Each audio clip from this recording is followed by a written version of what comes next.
So, just as Ben had probably told you a little bit about me, I moved here to Portland after starting in the business briefly in New York. Moved to Eugene, Oregon, actually built a business there for 5 years, and then moved to Portland thereafter. What was interesting to me was every time I moved, obviously my business went away. And that was my main goal in trying to do it right.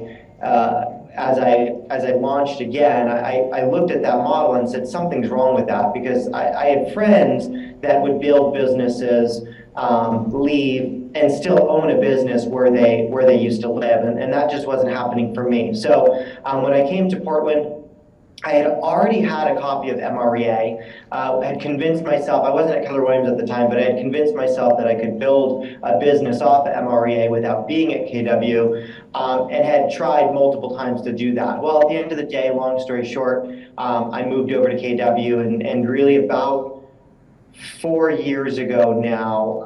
Well, I've been at KW for about 6 years. I was a team leader first, actually, doing what Ben's doing, and business development coach. And then about 4 years ago, became the OP of the office and stepped back into production. So I'll tell you, one of the reason why I mention that is because I think a huge part of what I do is really built around accountability.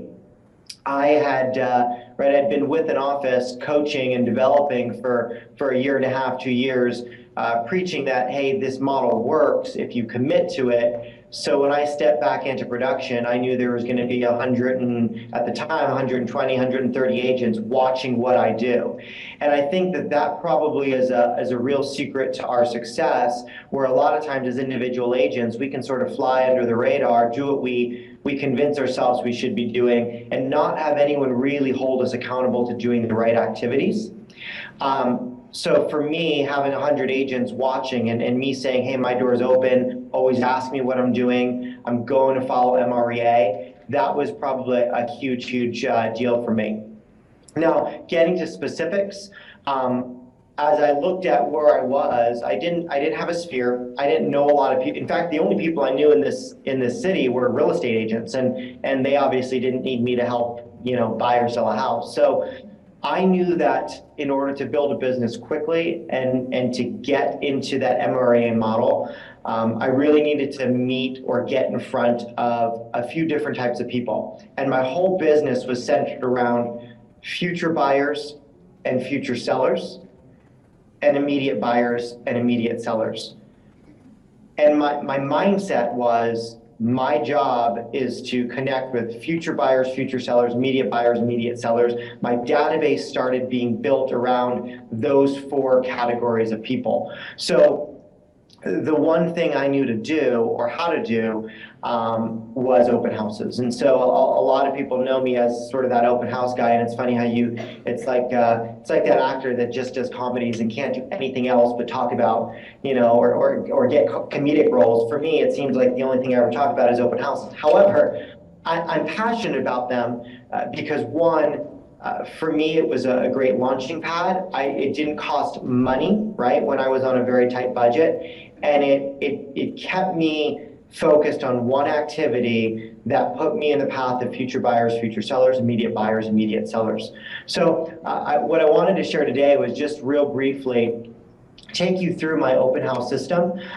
It is just that. It is a system. It's something that we do systematically. We do the same thing over and over and over again. And really, it could be done at any level of business, whether you're just starting out or you've been in the business for 10, 20 years. Committing to the lead generation strategy was put simply what I did. And I think an interesting thing to share is Gary Keller, in one of his masterminds with a small group of us, said, as you look at the lead generation strategy you're about to pick and spend time doing, can this lead generation source help you build a $20 million business model?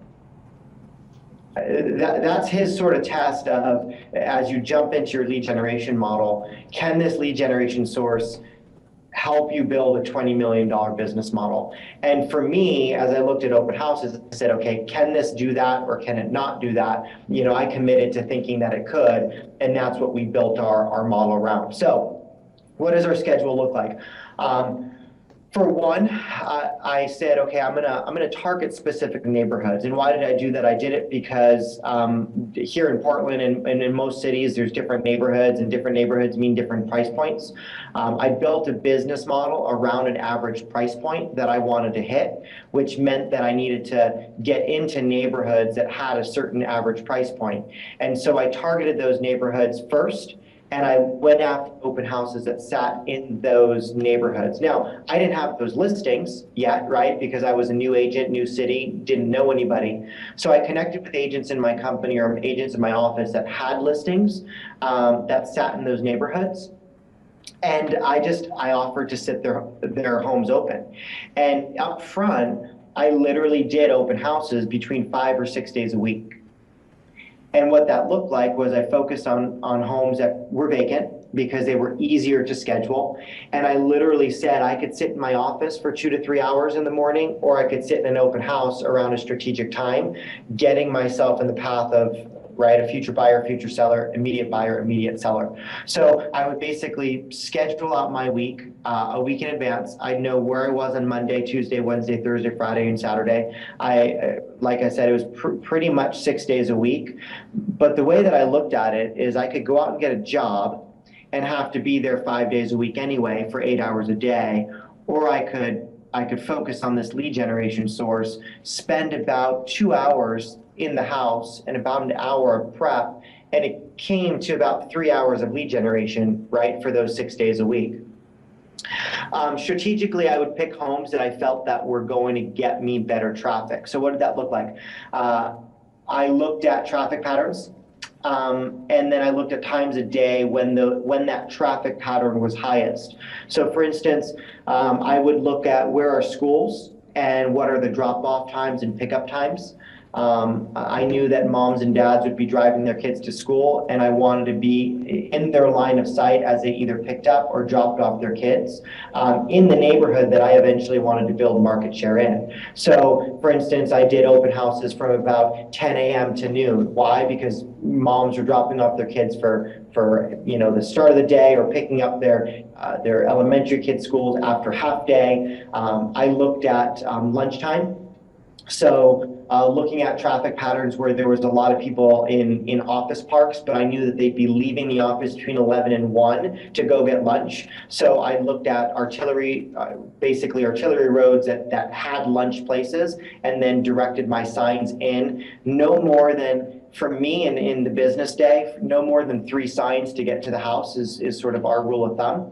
But we would do opens from about 11 to 1. During the business day around those office parks.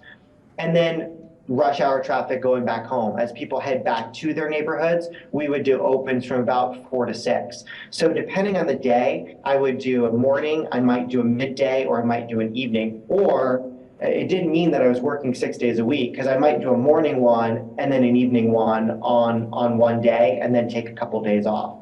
But to be honest, and this is where hard work comes in, I was consistent. I consistently did those opens between 5 or 6 days a week as I started. And what began happening very, very quickly was I was building a database. And in MREA, it basically says, hey, listen, our business is 100% database driven. So again, for me, I was setting myself up to add immediate buyers, immediate sellers in the database, future buyers, future sellers in the database. And then I basically only needed 4 different campaigns in my database for my touches, one per person. So that was basically how I strategized, choosing my opens, when I did them.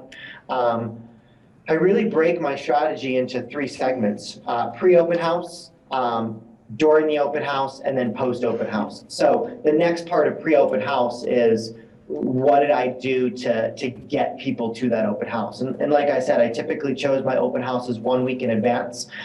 So for teaching purposes or for demonstration purposes, let's just assume my open house was on the weekend. So 7 days prior to the open house, that one day, if I'm taking notes, typically what I would say is, day 1, we select the open house. Day 2, we've already posted it online.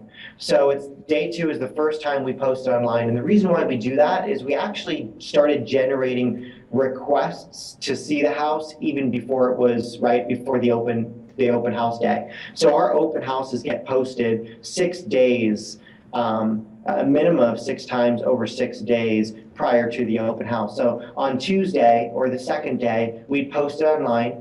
We would call the title company and ask for call lists around that open. So we would say, hey, I want you to get us phone numbers for the closest 100 neighbors so that we can invite them. And day 2, depending on the neighborhood, if it's a neighborhood we're targeting, we would mail out invites. And we'd have 2 different invites going out. Our first invite was for owner occupied, and those are for what we look for seller clients. Our second invite was for non-owner occupied, and those were what we would look for buyer clients. So we would send out 50 non-owner occupieds in the neighborhood, right? Just a postcard inviting them to the open. And then we'd send out 100 cards to the owner occupieds. And our focus really, I should say, my focus in doing those opens wasn't really for buyer traffic. It was really to generate potential or future listings. So most of our marketing and most of our outreach, it was really generated or geared towards homeowners that live in the neighborhood. So day 1, we select the open. Day 2, we would post online, we'd get our call list, and we'd get the postcard mailed out, printed or at least designed and sent out. We do everything electronically through a mail service so that it's pretty much automated. It takes 3 steps to get those sent out. The third day, we post online again. We begin our calls to the neighbors. So those 100 phone numbers that we get, we start calling through those neighbors, and we put up a sign. So on that third day, we drive out to the house and we put up a sign that says open Saturday from 1 to 3 or open Wednesday from 11 to 1. And that sign actually generated quite a bit of calling traffic, right? So people would call off of that sign. And it also really, we saw the number of people that showed up increase by getting that just all it says is open Saturday 1 to 3 and our phone number. And we have those signs printed. So we get that out to the house on day 3. On day 4, we post online again. We continue our calls to the neighbors. We actually will go back and if it is our listing now, we'll go back to any sign call that we've gotten. We'll email any broker that's called us about that house and email any interest we've had since we've had that listing, letting them know it's going to be open. What we found is a lot of buyers may call or may email us about the home, but they don't want to set up an appointment with us, right? We're agents, they don't want to talk to us necessarily day 1. But if we invite them to an open house, many times those people would show up. So we'll go back to all those internet leads and email them or go back to those calls that we've gotten and let them know that there's going to be open. On Friday or day 5, again, we post online, and then we begin all of our market stats and comps. So how our open houses are set up is we set up a digital folder or a file for every single address that we're going to hold open. We use either Dropbox or ShareFile. I mean, Dropbox is free. You could use that. And we have an open house folder, and when you click on that open house folder, you'll find an address, and in that folder, we start putting all the digital material or what we call our items of value for that open house. So for instance, comps for the neighborhood, our digital flyer goes into that box. We use a total market overview. And you guys may have that as well, a TMO for the area. That goes into that Dropbox as well. So basically those three things. And the reason why we do that is once we get to perform or get to the open house, those are going to be the items of value that we offer to send to them while we're there, straight off of our iPad. We don't use print flyers at the open. We use pretty much everything digital. The reason being is when we started, we didn't have a whole lot of money, so we didn't want to spend a lot of money on print. But 2, we also know that our main goal in the open is just to collect contact information of future business and immediate business. And by having something that we can email, it gave us an easy opportunity and an easy script to offer to send them the flyer digitally or send them comps or send them information about the neighborhood. So on day 5, we're basically preparing all those stats and comps and getting that full folder ready. The day before the open house, which is day 6, we post online again. We door knock, and I'll get back to that in a minute. And then we post on social media. The agent posts on social media. Right now I have a team, so all of us are posting our open houses on our social media. Our team posts it on social media, and obviously the agent that's holding it open posts it on social media as well. Our door knocking, I think that anytime you develop a system or a model, it has to be duplicatable. At first, we had this grand plan to door knock 100 homes, and the reality is it never got done. And so this overwhelming thought of, man, I have to go out there and door knock 100 houses, it just prevented us from doing anything, and we wound up not door knocking at all. So now our system is we have to door knock a minimum of 10 homes. And ultimately what that turns out being is basically the street that we're on and maybe the 2 blocks next to that home, we door knock. And we're basically going to the neighbors, and the script we use is pretty simple. All we say is, I'm holding an open house just down the street and wanted to invite you to come and take a look at the house. We found that people that live in the neighborhood typically live here because they love it. So if you have any friends or family who might be interested in moving into the neighborhood, you could call them, invite them as well. And then we basically offer to email them a flyer or email them the market stats for their neighborhood. That's already in our Dropbox. So we are pretty digital. One of the commitments I made when I started was working off an iPad, right, so I could get to that Dropbox folder. And every one of my buyer's agents now have iPads as well that I went out and got so that they could do their open houses off an iPad. You don't have to. You obviously could do all that in print, but for me it saved money and it was an easier way to get contact information. So you get to the open house, right? Day of the open house, we put out signs. I'd love to say we put out 10 signs for every open, and I'd be lying if I said that. The reality is we have a team minimum. We have a standard of 5 signs better go out. We'd like to see 10. Every one of our agents have 10 signs available to them. But I get that. I mean, I like to be realistic, and I'm always honest when I'm telling you what we do. So we do a minimum of 5. We'd love to have more signs than that. And I will tell you, we absolutely see the result. If we put out more signs, we get more people through. So it's really up to that agent to put the time up front. Putting out signs is my least favorite thing to do in this entire business. So it's funny that I built a business around open houses, because that one thing I'll tell you is that it's my nemesis, putting out signs for an open house. And yet when I look back at my business and I say, hey, what caused it to grow the most? It's open house traffic, so just commit to the signs. Once we get there, I will tell you, open houses, it is not, just like anything in our business, it is 90% mindset. When I walk into that open house knowing that my job and my goal and my whole focus is getting contact information, I get it. When I walk into the house and I think, man, why am I here today? I wish I was doing something else. Sure enough, people come in, come out, come in, come out, and you walk away with no contact information and feeling somewhat empty at the end of the open. And I would say that's probably the biggest issue with open houses and why it gets a bad rap. It's we do enough of them and we don't get that contact information. Most of the time that is our issue. Are there going to be open houses where you don't get good traffic? Sure there are. But just like anything in the business, it's consistency over time. The problem is when we do 1 or 2 a month and we get one person through and a month goes by and we think, man, I did some open houses this week or this month and I didn't get any business. It comes down to consistency and script.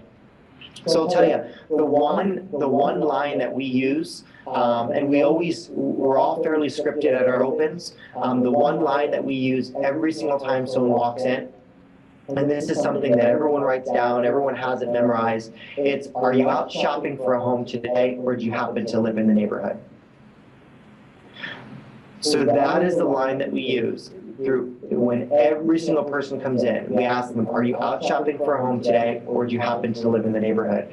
And the reason why we do that is it immediately gets us understanding, is this a buyer or a seller? If they're out shopping, great, it's a buyer. If they happen to live in the neighborhood, great, it's a seller. So it lets us know exactly who we're talking to right up front. And then we sort of direct our conversation from there.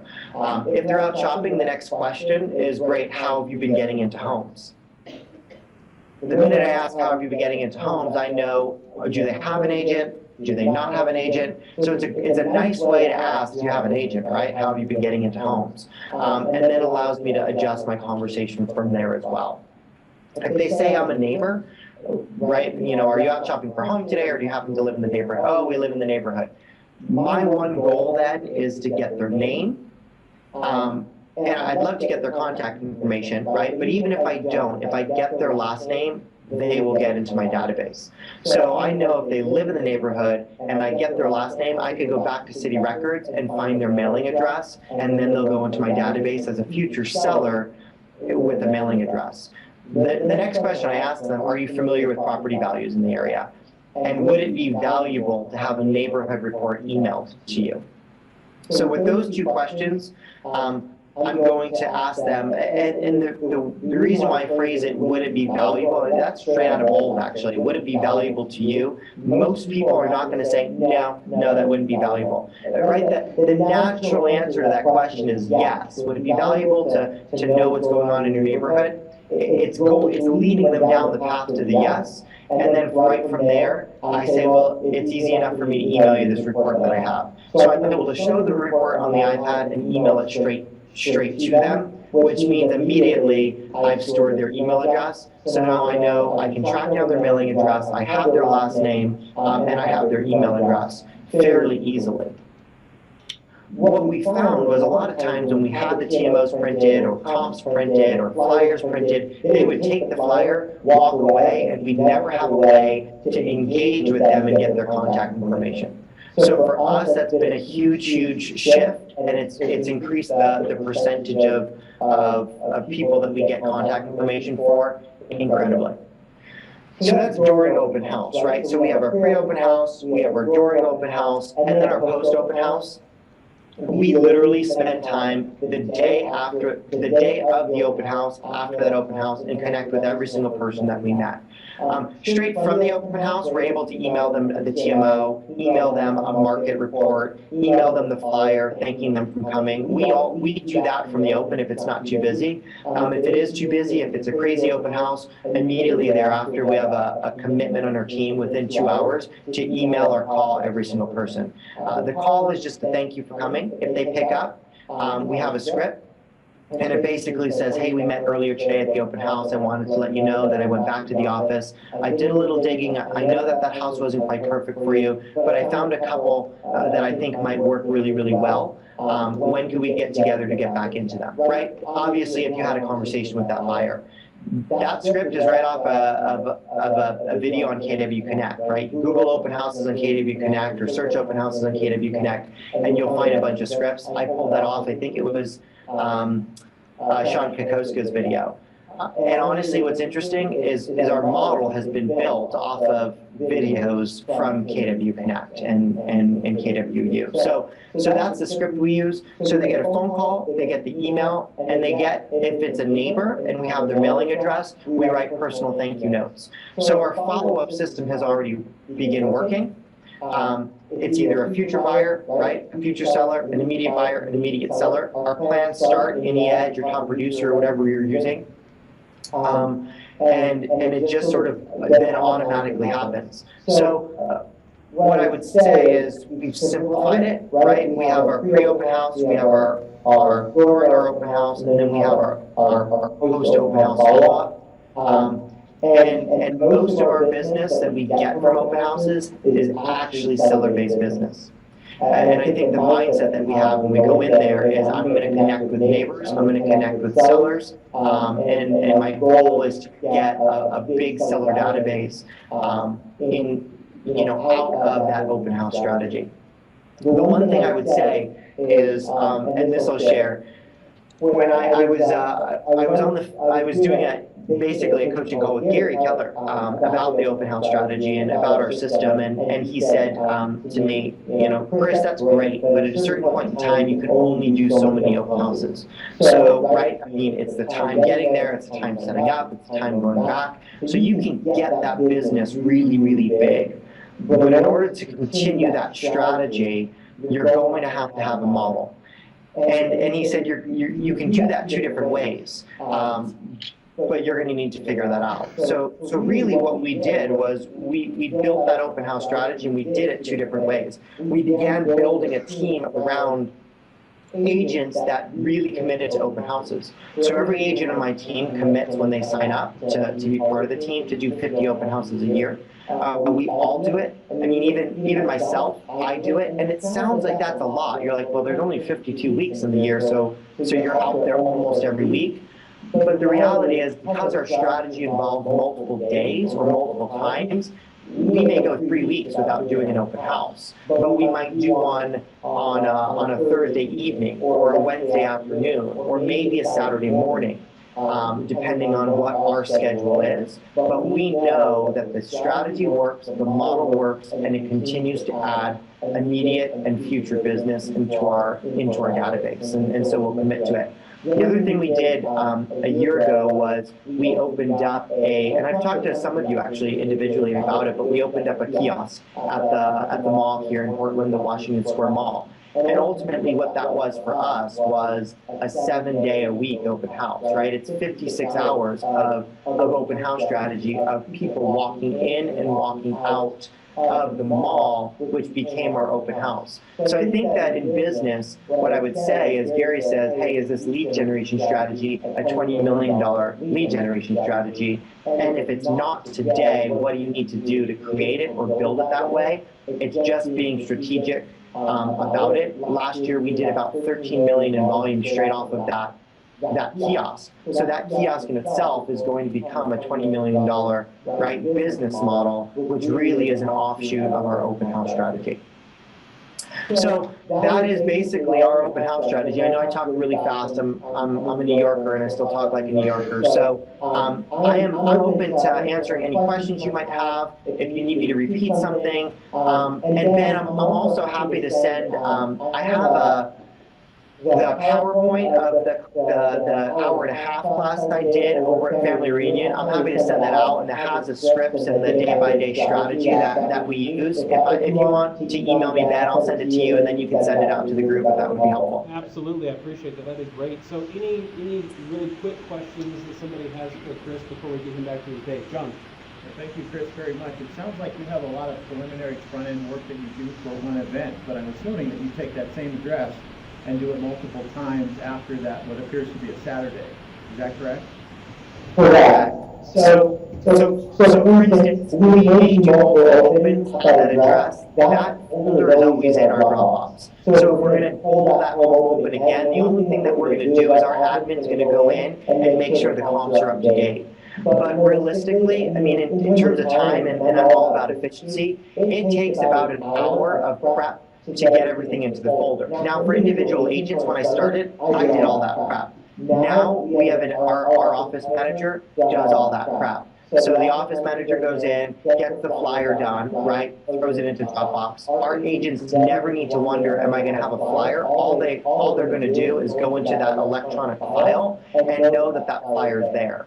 And they could print it if they wanted to, but we typically don't, right? It's an emailable digital flyer. So when that buyer walks in, it's easy to say, hey, would you like a flyer on the home? And typically they're going to say, oh, sure, great. And Portland is such a green city, so it's easy for us to use that as a reason why we don't waste paper and print. And we just say, we use email flyer, what's your email address, and I'll send it to you right now. And it goes right to their mobile phone. Where are you posting the links? Where are you posting Craigslist? Yeah. So it's what we found is Craigslist still works for open houses really, really well. Obviously, with the changes in Craigslist rules, we're not using that so much as a lead generation strategy, but really as just a billboard for the open. The other place that people go is, our MLS is pretty strong in terms of open house posting and traffic. So we'll always get it in the public and private remarks. And now, with the, there was a strategy at Family Reunion this last time, and if you don't know it, then just research it or connect with our broker here. But KWLS allows you to put in language into the back end of KWLS, and it's cool. We all know to make actually inputting it directly because it just syndicates out automatically. However, if you input it manually into KWLS, it'll actually show up on your syndication, and you can actually brand those photos. So now, we'll actually go back into the photos in KWLS and put a tagline on the photo, open Saturday 1 to 3, and that then gets put out to Zillow and Trulia and all those sites with that tag showing it open, which is another way to advertise the opens. Great idea. Yeah. Okay, well, Chris, we really appreciate your time. Thanks so much for taking time out of your busy day. And you guys, can we give him a round of applause?